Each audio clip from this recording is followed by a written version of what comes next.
part, it's just that nobody really gets to talk about why we save money in the first place and what the purpose is, right? Like, what's the purpose? It's not just to build a pile of money. What is it? Well, I think everyone's reason is different, but I can tell you mine personally. My goal is to be able to make enough money to support my family, but also be there with them as often as I possibly can. And I know with Brittany and I expecting our first child, there's not a dollar amount that sets that success, but there's definitely a balance of, all right, I'm working enough to pay for there's what they need, but I'm also home enough to experience their life events. And to me, that's my goal of making money. It's not a dollar. It's not a set figure. But what about in the context of like planning for, a lot of people are planning for retirement, right? Or financial independence or whatever. Is it really about having a big bucket of money, or is it about cash flow? I mean, oh yeah, I misunderstood what you're asking me. Yeah, absolutely. I mean, that's why we save money, so that we can spend it one day. Yeah. Yeah. Right. Most people's goal, I don't think, is to save up as much money as they can to not spend. No, but we have a lot of clients, or we run into a lot of people who are, have been retired for 20 years and they're scared to death to spend their money. Yeah. I don't like that. I mean, that's not a way to live either. Nope. So I guess, I mean, I lost track of what your question was, but I think it was, why do people end up down here? And a lot of times it's just lack of education. And that's not their problem or their fault. It is their problem. It becomes their problem. But again, that's why we do this stuff, right? I mean, that's why we educate, because most people are pretty smart, and given the proper information, they can make good decisions. Yeah, absolutely. When given the right information, for sure. No, I think that's really helpful. Thanks. So before we give everyone an introduction to the Ross and Drew monologues that can take hours on end, when going into the weeds, is there any other basic concepts around this conversation or topic that you'd want to add before we kind of wrap it up? I don't think so. I mean, I think it's just one of those things where this might be a brand new concept to some people, average versus actual. And it's really a big one. It makes a big difference. So I think, it would be a good opportunity if there's confusion around it to reach out for, just to have a conversation. Absolutely. Get clarification on it. Absolutely. Yeah. So just quick recap. This whole conversation for us was the importance of understanding the difference between actual versus average, because I personally can't speak for you, Ross, or anyone else. I personally would rather have more money than I need in retirement than not enough. So when I'm going to plan for my personal future, I don't want to over project where I'm going to be by using historical averages and then fall way short. I'd rather get to retirement and be like, oh, wow, look at all this money I have extra. I'm going to try to donate to charities or, whatever is important to me. So it's just it's an interesting mindset of, rather than hoping for the best and hoping to beat the market, let's just have a more realistic view of the market, I think, is the way I look at it. Yeah. And if the market's your vehicle of choice, fine. But yeah, if you plan very conservatively, and you can make a plan work getting a really low rate of return, think of how well that plan's going to work if you do better. I mean, so we always want to plan and try to be efficient. And look, if people can eliminate always resetting this curve, like start to learn how to still spend money. I mean, you still want to live, but how do we keep money from just leaving your life unknowingly and unnecessarily? Yep. Right? Because if you can do that, just not having it leave your life probably gives you a better chance at success than anything. Absolutely. There's not a whole lot of risk when you're just keeping money that would have left otherwise. Yeah, and it's kind of funny. I've never once had someone tell me their biggest fear is having too much money.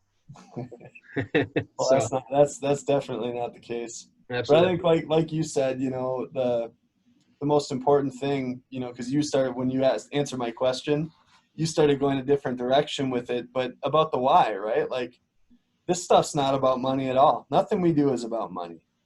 It's about enabling people to do the things they do or want to do with their life that have value if money didn't matter. Yeah. And that's what's powerful about this stuff. I'm not a history expert by any means. but I think it's absolutely fascinating that currency as a whole was introduced into our society as a way of trading goods for services. And at some point along the way, we were convinced that the currency was the goal. Yeah. In reality, isn't the currency still just the tool that allows us to get what we want? It's just an exchange of value, and it's true. The money is only as valuable as what it buys. Yeah, it's such an interesting concept, and goods and services are the measure of value, right? Yep, not absolutely. dollars. And I would actually argue happiness and how much something brings you happiness is the measure of value. Well, that's what determines the value, right? Think about that. I know we're not talking about this right now, but think of commerce, and think of dollars. Every transaction, and you think about creating wealth, like wealth does not just exist in dollars. Every transaction creates wealth. So think about this, Drew. Let's say here, look, I have a $1 million bill right here. Okay. It's not real, Ross? Can you it's spend not it? real. I wish it was. Actually, I have something written on it, but this one's $1 million bill. But let's just say this is let's say it's real. And let's say you have something that I want. Let's say you have a piece of property. A really awesome Gophers flag. A really awesome Gophers flag that I'm willing to part with $1 million to get from you, right? So if we both enter into that transaction and we both agree, what that means, and we do that transaction, that means that I value that flag more than this $1 million. And it means that you value this $1 million more than that flag, right? So when we make that transaction, aren't we both becoming more wealthy? Because Yes. We're both receiving more value than what we gave up. If the measure of wealth is your personal happiness, not what we've been sold it to be, is a dollar amount.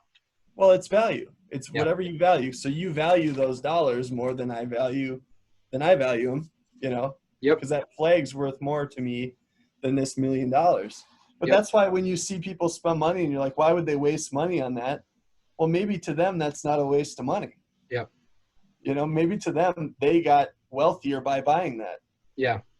And whoever sold it to them got wealthier by selling it. I mean, it's just an interesting concept. It's way off base of average versus actual, but I think it's important. I actually don't think it's way off. So I'm going to do a quick shout out to Simon Sinek here because I'm reading his book Start With Why, and it makes me think way more in depth than I normally would. But I think you actually just hit the nail on the head of why we're talking about average versus actual in the first place. Perfect. The whole, correct me if I'm wrong here, I know my analogies aren't always as clear as I want them to be, but the whole point of why we started talking about actual versus average is because our goal is to help other people reach their goal of whatever their perceived happiness is, right? So that is the value factor of we're not charging for that information, but hopefully that tidbit of information helps someone else get a better chance at reaching their goal. Sure. And not necessarily and we use numbers to do that, but that wasn't the whole, there wasn't a point, a specific numerical point to it, I guess you could say, which is kind of the funny thing for me saying that out loud, because as you know, I get way too in the weeds sometimes using numbers when realistically historical numbers don't actually predict the future. So interesting concept there. But wow, it's now we're starting to sound way more philosophical than I think we're necessarily trained to be. But I definitely appreciate the conversation and bringing it all back to, the value of hopefully average versus actual helps people understanding what they're planning.